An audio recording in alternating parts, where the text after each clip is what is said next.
Good afternoon and thanks for tuning in to Mirror Now. You're watching the news with me, Avni Raja. Let's straight get to an extremely important story and something that we've been continuously covering on Mirror Now as far as the impact of the rising air pollution in the country is concerned. Now, this particular report by the Indian Council of Medical Research says that 1 in every 8 people in India are dying due to air pollution. In fact, pollution is a major factor leading to disease-related deaths in the country. The report, which has also been published in the international medical journal Lancet, claims that pollution is leading to more diseases than smoking cigarettes, killing over 12 lakh people in the country in 2017 alone. The report also says that pollution has adversely affected life expectancy in India by 1.7 years.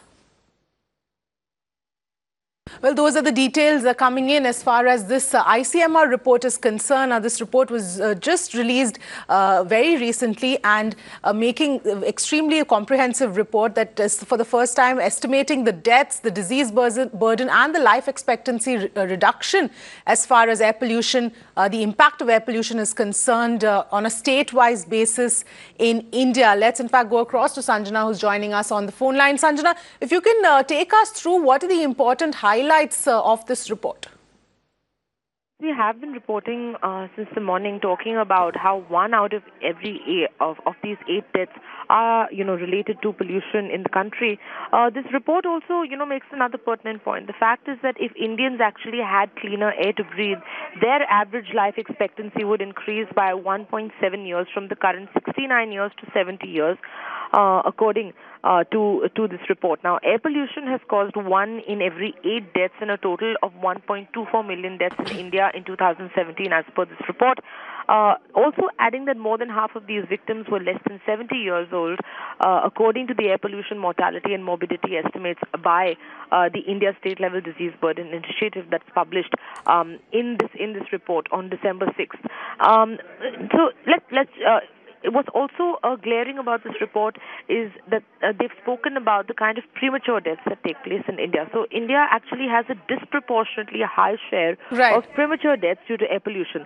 So despite being home to about 18% of global population, it accounts for 26% of premature deaths and disease burden due to air pollution. So those numbers are really staggering. Right. Absolutely, Sanjana. In fact, Devi Goenka is joining me, environmentalist joining me on the phone line. We've been talking a lot about the impact of pollution, whether it's the national capital, other parts of the country. But this is perhaps the first time it's been put, the impact of it has been put in a quantifiable manner. Well, actually, we had done a study 6 years ago on the impact of coal burning in India. And the figures we got in that report were 80,000 to 115,000 people are dying because of burning of coal. And in fact, that triggered off some movement in the Environment Ministry, and they came out with some emission standard for thermal power plants in December 2015. Unfortunately for us, in 2017, the MOEF itself rolled back the standard and hasn't brought it in force. But the point I'm trying to make is, under the guise of GDP growth and so-called development, where we are allowing more and more power projects to come up, more and more construction to come up, more and more trees to be cut, more and more green areas to be destroyed. It is amazing that the country is not told that 1 in 8 people are being killed because of the so-called thirst for GDP growth. Yes. And really, if you factor in these figures, the number of people dying, the number of people becoming sick, the medical costs, and all those other kind of costs that society has to pay for, then I think our GDP growth might actually be negative. And it's really high time that our decision makers think about all these issues. Climate change is a crisis facing all of us today. And unless our politicians and bureaucrats get seriously concerned about this issue, I'm afraid we are in for a very, very serious time in the future.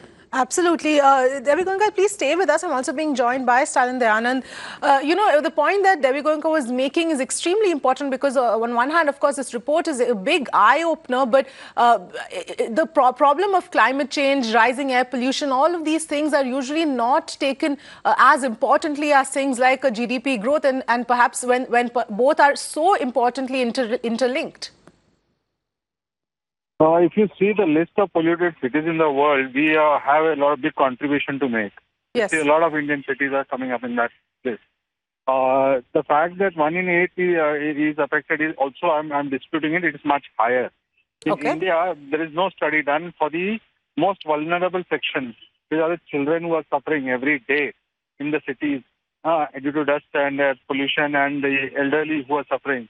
The medical, if you calculate the amount of money that is spent on them and the loss of their own, health and life is not accounted for. We have somehow never paid attention. I am saying even today we are not paying attention to air pollution. It is only Delhi which always catches up the news because of the crop burning and because it's the capital. No, the other cities are not faring any better. Urban India is in the vice, just urban. I would say most of Indian, even in the farm areas, even in remote areas, if you go and test the air quality, it's not at all good anymore. So, and dust is one of the primarily big concerns. Because of deforestation, there is too much of dust floating around in the air, just vehicular emissions, and because non-stop construction activities which go on in the cities, non-stop I would say, and unnecessary construction without following any norms of dust control. The SPM is one of the biggest killers. Yes. It keeps corroding your lungs. The children, if you see any child today in India below the age of 5 has already been pumped with antibiotics. Yes. Okay, so that is a wake-up call. And if you are not going to, and we are going to create a generation of weak or unhealthy or poor children with poor health, then we have failed our children. An Indian government needs to wake up and decide what is important first. Air cannot come as the last priority. Quality of air cannot be the last. Absolutely. So I would say we have to wake up now. If not now, then when? Absolutely. I'm also being joined by Dr. Sanjeev Mehta as well. Dr. Mehta, this report, of course, 1 in 8 is what the report is saying. Deaths can be attributed to air pollution. Is this surprising, an eye-opener, or is it something that you're not surprised by these numbers? First of all, thank you for inviting me, and thank you very much for bringing this to the forefront. As always, your channel has been at the forefront.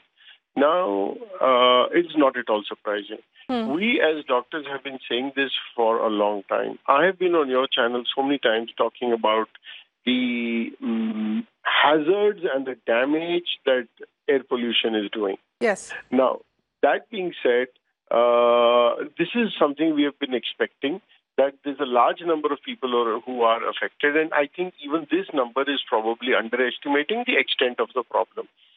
One. Second, the number of people who are going to get affected is going to rise exponentially because more people are going to get exposed, and the younger the child that gets exposed, the worse it gets. Third, it's now shown that pollution is also related to cancer. Next, we know that the effect of these things can go down from mother to child. So if the mother is exposed to a lot of problems, such as smoking and dust and all, her child can get exposed. So I think it's a huge problem. We are way too late already, and I'm sure that it is going to be even more polluted and worse as the days goes by.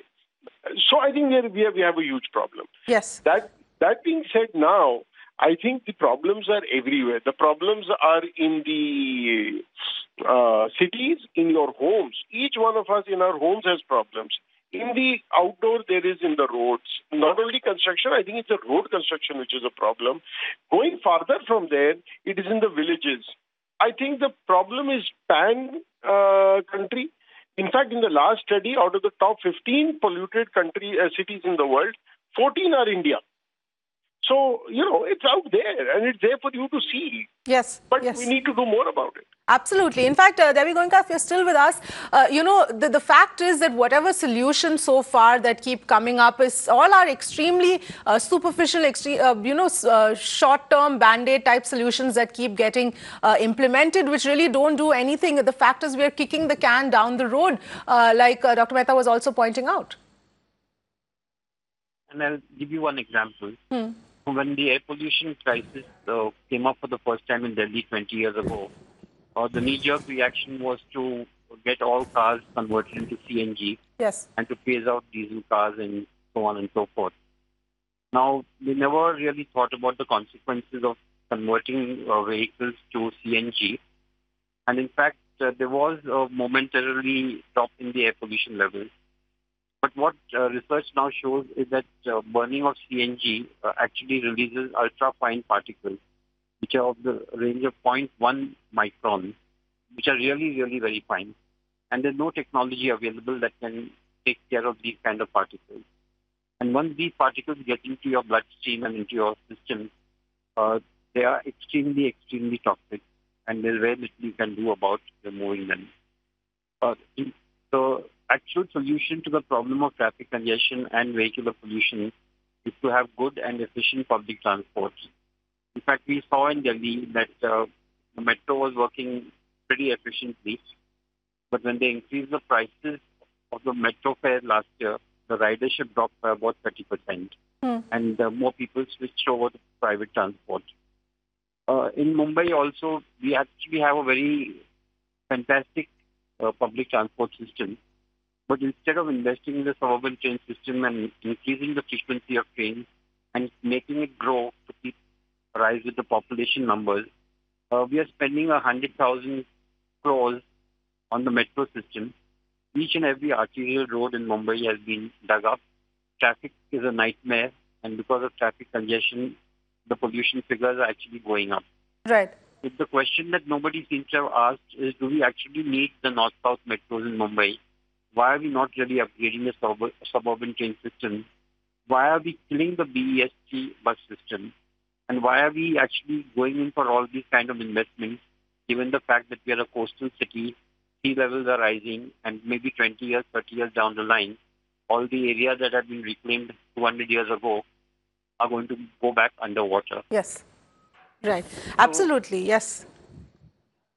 The point I'm trying to make is, I would appeal to the Prime Minister and to our Chief Minister, think about climate change, think about the survival of the people before you take any of these kind of decisions. Don't just look at builders and hire FSI and integrated townships and all that kind of rubbish, which is actually going to be killing us. Right, right. Dr. Mehta, if in your experience and the medical fraternity as a whole, if you had to sort of quantify how much have diseases that can be linked back to pollution gone up in the last few years, let's take the last 5 years, would you be able to put a number on that or a percentage on that? How much, by what percent do you think these kind of cases have gone up? Yeah, it's difficult to tell you exact numbers. But we do know a few things. For example, that we do know that the number of deaths resulting from chronic airways disease, I believe in the last 5 years, the number one cause of death in Maharashtra has been respiratory disorders. Okay, one. Second, we have seen increase in problems related to airways disorders exponentially. Again, I don't think we get numbers very accurately in India, but in our practice, we can see more and more people suffering. Third, we see children suffering from airways diseases. So we are now able to clearly see a very significant rising trend. There are numbers which are showing doubling and tripling over periods of time in cities and villages, but I'm not able to give you these exact numbers because they're not being computed by the health authorities. But the numbers you've shown, ICMR 12 lakh deaths, previously Lancet, which has shown more than 1 million deaths, all of these are clearly out there in the public domain to tell you a realistic picture of how much damage these things are doing in number terms. In absolute terms, it's huge. It's humongous. Yes, yes. And Stan, then a final word with you for the time being. Of course, this is a topic we're going to continue to talk about on Mirror Now. But now, given what is your opinion of the kind of solutions that are being provided? Because obviously they're not working. And when you try and implement it, it's so difficult to even monitor the implementation, let alone the fact that some of these steps don't actually work. But even when you try to implement them, it's very difficult to monitor and to ensure that they're being done.